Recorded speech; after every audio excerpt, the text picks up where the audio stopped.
You're a burden, Dad. Get out. Oh, shouted my greedy daughter, waving a winning lottery ticket worth 30 million. Her husband laughed as he kicked me out of the house I had bought with my own money. I just smiled. Daughter, are you sure you read the name on that ticket? When they looked closer, they started screaming and tearing their hair out. Before we continue, please subscribe to the channel and write in the comments what time it is where you are now. The bills hit the coffee table like accusations. Teresa's hand slammed down beside them, sending the electric bills sliding toward my worn armchair. Look at this mess. Her voice cut through the afternoon silence. 300 for electricity, 250 for gas, and that's not even counting groceries. Neil shifted on the couch without looking away from the television. Some talk show droned in the background, audience laughter punctuating our family drama. The irony wasn't lost on me. Your pathetic 1,200 isn't even enough for groceries. Teresa spun toward me, her face flushed with anger. We're drowning here, Dad, and you just sit there like everything's fine. I folded my hands in my lap, watching her pace between the kitchen entrance and the coffee table. 3 years of this. 3 years since I'd given them everything. The pension covers what it covers, I said quietly. Maybe one of you could finally find a job. The words hung in the air like smoke. Neil's head snapped toward me, his eyes narrowing. The talk show host's voice filled the sudden silence. Are you saying I'm a failure? Neil's voice carried that dangerous edge I'd learned to recognize. He pushed himself up on the couch, no longer lounging. I've been looking for work. The market's terrible for sales managers for 2 years. The question slipped out before I could stop it. Teresa laughed sharp and bitter. Right, Neil's the problem. Not the fact that your Social Security is barely enough to keep the lights on. She gestured at the scattered bills. We need real money, not pocket change from some factory pension. The coffee table between us might as well have been a canyon. These bills, these numbers, they represented more than monthly expenses. They were evidence of broken promises, of sacrifices that had gone unacknowledged. I worked 37 years at that factory, I said, my voice steady despite the anger building in my chest. That pension supported your mother and me just fine. Well, Mom's not here anymore, is she? Teresa's words hit like a slap. And your little pension doesn't stretch to cover 3 people. Neil stood up now, his bulk casting a shadow across the coffee table. Maybe you should have thought about that before moving in with us. His tone suggested I'd forced my way into their home rather than been invited. The television laugh track seemed to mock us all. I seemed to remember being asked to move in. I said carefully, after I sold my house and helped with your down payment. That was different. Teresa waved her hand dismissively. That was 3 years ago. Things change. 3 years had it really been that long since I'd handed over the check for $150,000. Since Teresa had hugged me and promised I'd always have a home with them. Things do change, I agreed. But I haven't. Neil stepped closer to my chair. Look, old man, we're grateful for what you did back then, but that doesn't mean we owe you free room and board forever. The words stung more than they should have. Free room and board, as if my pension, my grocery contributions, my help with utilities meant nothing. I'm not asking for free anything. I said, I pay my share. Your share. Teresa's voice climbed higher. Your share would be splitting everything 3 ways. Your share would be 800 rent, not the nothing you pay now. The math was deliberately cruel. $800 would leave me with 400 from my pension. 400 to cover food, clothing, medical expenses, everything else an old man needed to survive. So what are you suggesting? I asked. Teresa and Neil exchanged a look. In that glance I saw something that chilled me more than the November cold seeping through the windows. They'd discussed this before. This wasn't a spontaneous argument born of financial stress. This was planned. We're suggesting, Neil said slowly, that you figure out how to contribute more or figure out somewhere else to live. The television audience erupted in applause. Someone had just won something, received something wonderful and unexpected. The contrast felt deliberately cruel. I looked at my daughter, searching her face for any trace of the little girl who used to climb into my lap when thunderstorms scared her. The woman staring back at me was a stranger. I see, I said. But I didn't see. Not yet. I wouldn't see clearly for another few minutes, when Teresa would thrust 5 crumpled dollars into my hand and send me out into the cold. I wouldn't understand the full scope of their ingratitude until I walked through the streets of Elgin, remembering every sacrifice I'd made for them. Right now I just felt tired. Tired and foolish for believing that family meant something more than a monthly expense report. Well, Teresa demanded, what's it going to be? The question hung between us like a sword. Outside, clouds gathered for what looked like the season's first real cold snap. Inside, something equally bitter was settling over our small living room. The silence stretched like a held breath. Teresa stood over me, hands on her hips, waiting for an answer I didn't have. Neil remained by the couch, arms crossed, wearing the expression of a man who'd already won. Finally, Teresa made a sound of disgust. Fine, just fine. She stalked toward the kitchen, then spun back around. But you're not sitting around here all day feeling sorry for yourself. She disappeared for a moment, and I heard the familiar sound of her purse being rifled through. Coins clattered, paper rustled. When she returned, she had a crumpled $5 bill in her fist. Here, she thrust the money toward me like it burned her fingers. Take these $5 and buy a lottery ticket.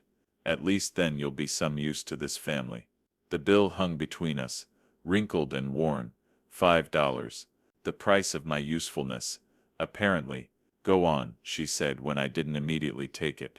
Maybe you'll get lucky and solve all our problems. Neil chuckled from his position by the couch. Yeah, because that's exactly how lottery tickets work. But Teresa shot him a look that silenced his sarcasm. This wasn't about the lottery ticket, and we all knew it. This was about sending me away, getting me out of the house so they could discuss whatever they had been planning. I reached out and took the $5. The paper felt soft from handling, worn thin by countless transactions. Someone else had earned this money, spent it, received it as change. Now it was mine, a gift wrapped in humiliation. Thank you, I said. Teresa blinked as if she'd expected an argument. Well, good. She stepped back, suddenly uncertain. The convenience store on Millen has those scratch-off tickets. Get something decent, not those dollar ones. I folded the bill carefully and slipped it into my shirt pocket. I'll do that. Standing up from my chair took more effort than it should have. My knees protested, stiff from sitting through the argument. How long had we been at this? An hour? 2? The afternoon light coming through the windows had shifted, grown thinner. Where are you going? Neil asked as I moved toward the front closet to buy a lottery ticket. I pulled my coat from its hanger. The fabric felt heavier than usual, or maybe I felt lighter, hollowed out. Isn't that what was requested? Teresa watched me button the coat. You don't have to make it sound like we're sending you to prison. Of course not. I wound my scarf around my neck, taking my time with each loop. It's a beautiful day for a walk. Through the window I could see the November sky pressing down like a gray blanket. Beautiful wasn't the word anyone would use, but then again truth seemed to be in short supply in this house. Dad, Teresa's voice carried a note I couldn't quite identify. Regret, doubt. We're not. This isn't personal. I paused with my hand on the doorknob. No, I'm sure it's not. It's just practical, Neil added from the living room. We all have to face reality. Reality. Yes. I was beginning to see reality very clearly. The reality of what my $150,000 had bought me. The reality of what family meant when money got tight. I understand, I said. And I did, more than they knew. I opened the front door, and November air rushed in to greet me.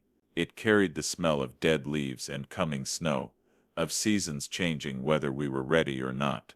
Get the $5 tickets. Teresa called after me. Those have better odds. Better odds. I almost smiled at that. After today, I was beginning to think I understood odds better than I ever had before. I'll remember that, I said.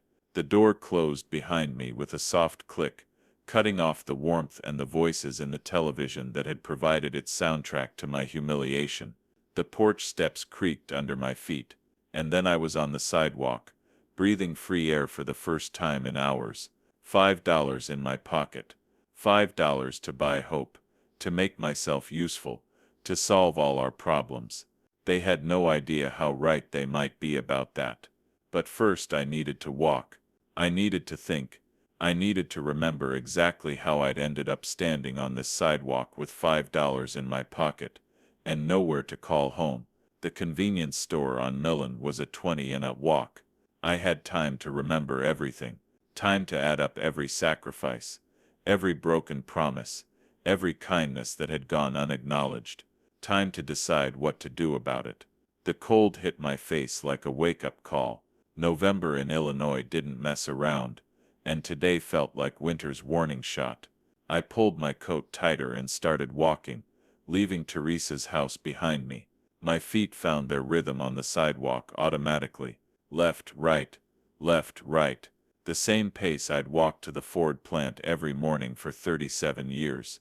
The same measured steps that had carried me through this neighborhood countless times since moving in with my daughter. Moving in. What a phrase. As if I'd had a choice. The houses on Teresa's street looked warm and inviting, yellow light spilling from windows as families settled into their Friday evening routines. Through one window, I glimpsed a father helping a young boy with homework at a kitchen table. Through another, a mother was setting plates for dinner, while her teenage daughter talked on the phone. Normal families. Families that probably didn't calculate the exact dollar value of their elderly relatives. I turned onto Millen Street, walking past the elementary school where Teresa had once attended. The playground equipment looked newer now, brighter colors, safer designs. Everything improved except family loyalty. Apparently the $5 bill crinkled in my pocket as I walked. $5 for hope, $5 for usefulness. The irony wasn't lost on me that this same amount of money had once meant something entirely different to me. When Teresa was 8 and wanted ice cream from the truck, $5 had been a grand gesture. When she was 16 and needed gas money, $5 had been freedom itself. Now it was charity. Worse than charity, it was a dismissal. My breath came out in small clouds as the temperature dropped. The weather matched my mood, gray and getting colder, but the walking felt good. It felt like progress, even if I wasn't sure where I was progressing to. 3 blocks from Teresa's house, I passed the corner where old Mr. Henderson used to live. He'd been gone 2 years now. His house sold to a young couple with twin babies. Henderson had lived alone after his wife died, just like I lived alone now, despite being surrounded by family. The memory hit me without warning. 3 years ago, standing in the kitchen of my own house on Elm Street, the house I'd bought in 1983, where I'd raised Teresa, where Margaret and I had planned to grow old together. The house that had been paid off for 15 years when the cancer took Margaret. "Dad, you can't live in that big house all by yourself," Teresa had said, her voice full of concern I'd believed was genuine. "It's not safe.